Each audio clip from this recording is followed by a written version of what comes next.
오늘 점심시간에 우리 잠깐 2시부터 나머지 공부를 했는데요. 여러분 지난 주일날에는 성경 읽어나가는 데 많이 따라오지 못하는 분이 계셨는데 한 주 동안에 여러분 나머지 공부 열심히 하셨더라고요. 잘 따라오셔서 감사하고요. 또 가다가 아이고 또 나머지 공부를 또 해야 되겠다 싶으면 또 여러분 그 성경 말씀 또 한 권 또 정하고 같이 읽어 나가려고 합니다. 자, 오늘은 신명기서 여러분 어제 1, 2, 3 4장까지 읽었고요. 오늘은 5장, 6장, 7장을 읽어 나가는데 신명기 전체를 한번 보려고 합니다. 신명기서 1장 42절부터 끝절 46절까지 말씀과 읽습니다. 여호와께서 내게 이르시되 너는 그들에게 이르기를 너희는 올라가지 말라 싸우지도 말라 내가 너희 중에 있지 아니하니 너희가 대적에게 패할까 하노라 하시기로 내가 너희에게 말하였으나 너희가 듣지 아니하고 여호와의 명령을 거역하고 거리낌 없이 산지로 그 산지에 거주하는 아모리 족속 너희에게 마주 나와 벌떼같이 너희를 쫓아 세일산에서 쳐서 호르마까지 이른지라 너희가 돌아와 여호와 앞에서 통곡하나 여호와께서 너희의 소리를 듣지 아니하며 너희에게 귀를 기울이지 아니하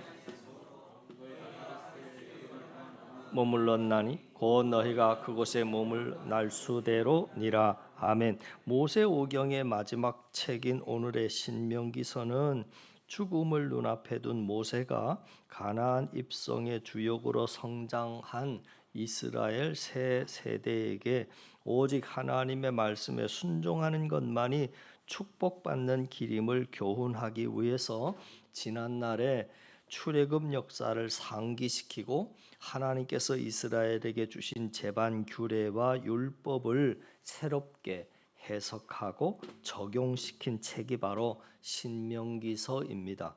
따라서 오늘 신명기서는 기존의 출애굽기, 레위기, 민수기의 기록과 병행되는 부분이 많이 이제 나오는데 그렇다고 해서 단순히 그것들을 재반복하는 책은 아닙니다. 왜냐하면 신명기서는 기존의 사건들과 하나님의 명령의 각도를 달리해서 보충하고 그렇게 설명하고 있을 뿐 아니라 항상 그것들이 하나님과의 관계 하에서 갖는 의미를 역설해 주고 있기 때문입니다.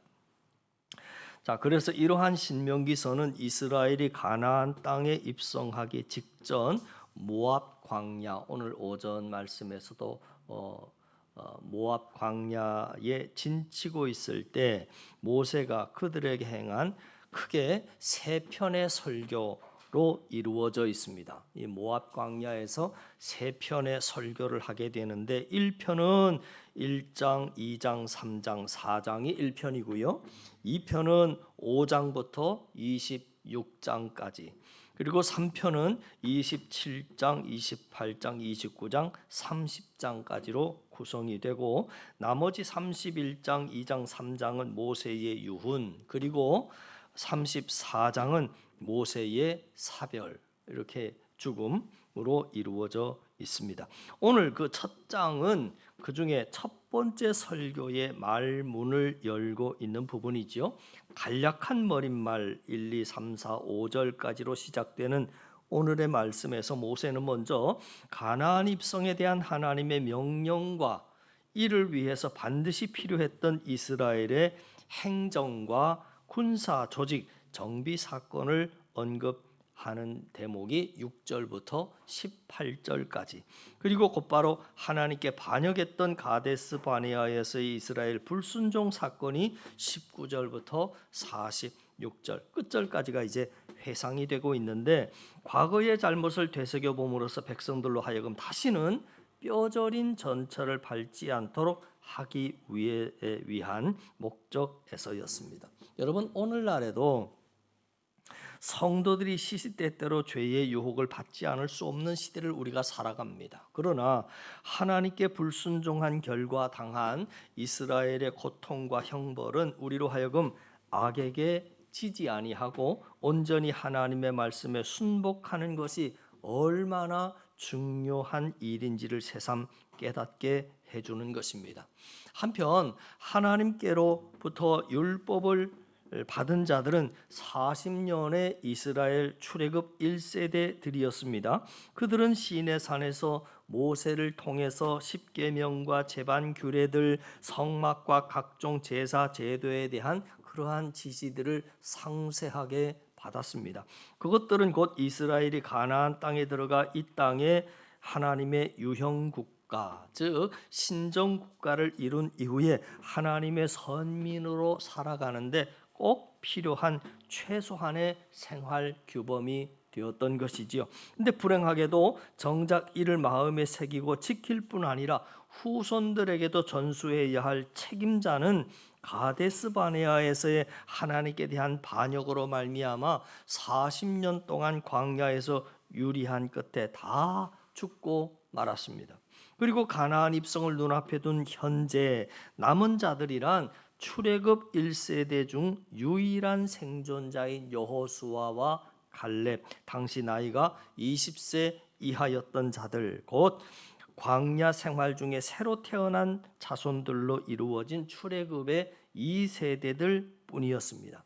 따라서 이러한 시점에서 백성들을 하나님의 말씀으로 무장시킬 뿐 아니라 율법을 종합적으로 정리하고 그리고 새로운 시대, 새 생활에 맞게 재해석하고 적용을 해줌으로써 하나님의 뜻이 오고 오는 세대에 걸쳐 널리 펼쳐질 수 있도록 하는 것은 필수적이었습니다.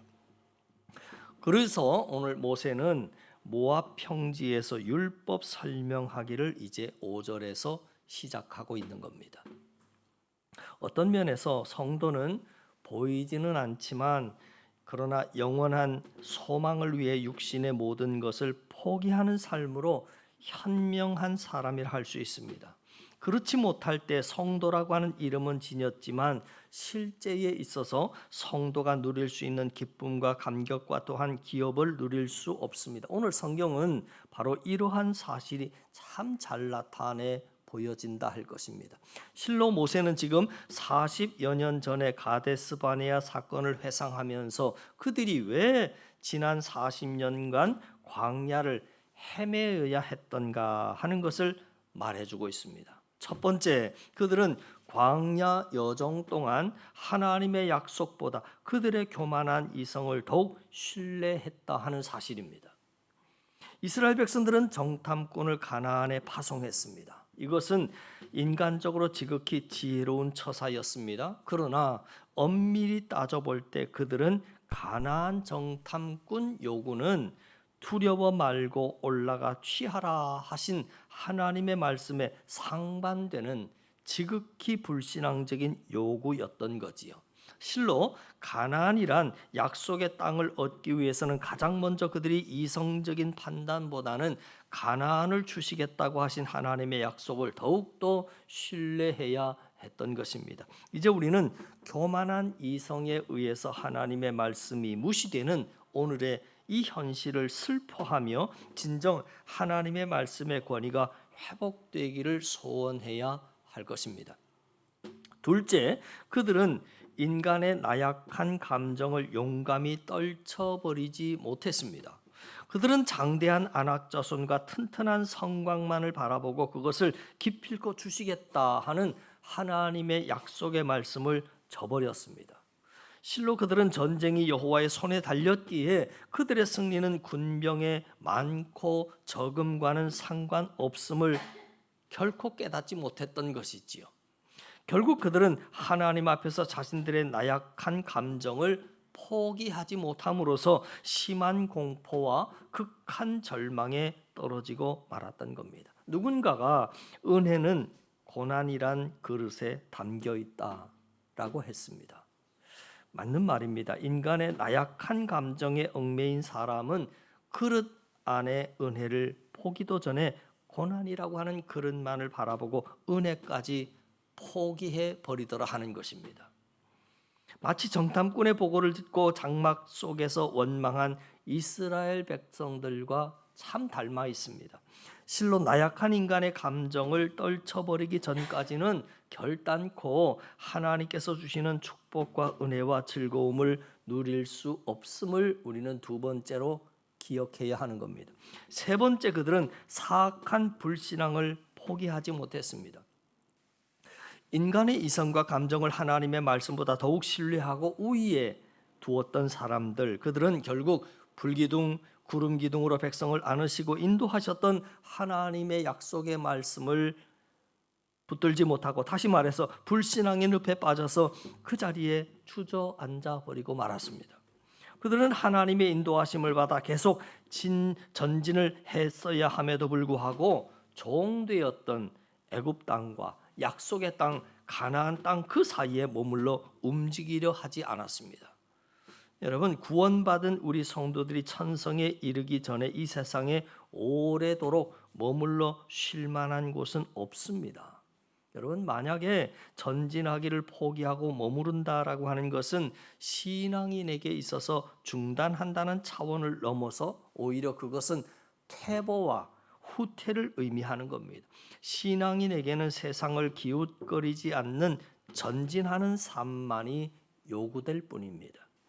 사랑하는 성도 여러분, 우리의 모습은 어떻습니까? 혹시 인간의 이성을 최고의 자리에 두고 그렇게 인간의 감정을 행동의 준거로 삼아서 불신앙의 길로 나아가려고 하지는 않습니까? 또는 눈앞에 문제에 연연함으로 말미암아 먼 미래를 포기하고 직면한 고난으로 좌절과 원망에 사로잡혀 있지는 않습니까?